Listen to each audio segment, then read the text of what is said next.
Roses have to be the most beautiful of all garden plants, but they are also the most maligned. Now, the reason for it, well, it's twofold. The first is they're prickly buggers and people don't like pruning them, but here's the thing, the more you prune them, the more flowers you get. The second is pests and diseases. The good news is you don't have to put up with them.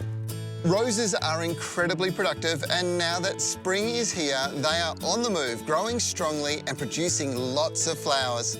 It makes sense that if they use lots of energy, that we need to supplement that with fertilizer, but not all fertilizers are the same.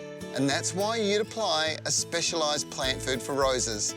There are a lot around, but if your plant food is high in nitrogen, it'll encourage lots of soft growth, and aphids and black spot just love that.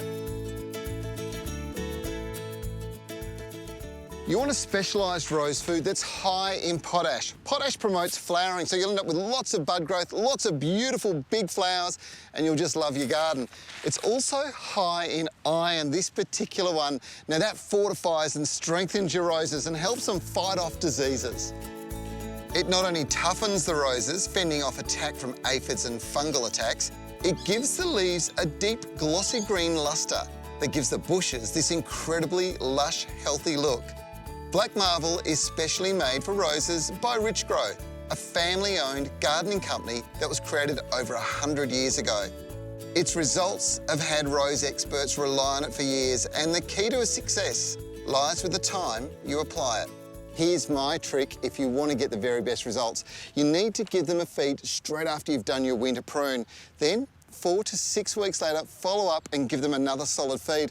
Look at this spectacular growth. This plant is just booming along, and the flower display on this is going to be incredible. As far as bugs go, if you've had an attack and it's serious, then make sure you hit them with a systemic insecticide.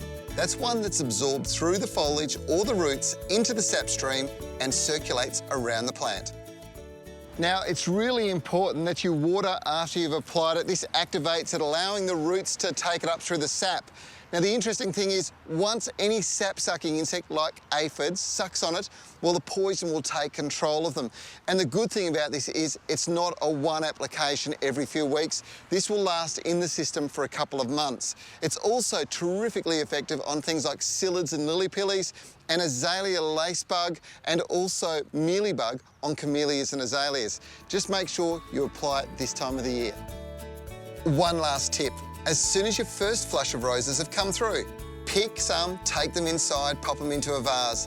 Deadhead the rest of them as soon as the flowering is finished. And then give them another feed with Black Marble. 4 weeks later, I guarantee you the flower explosion will be amazing. Now is the time to feed your roses.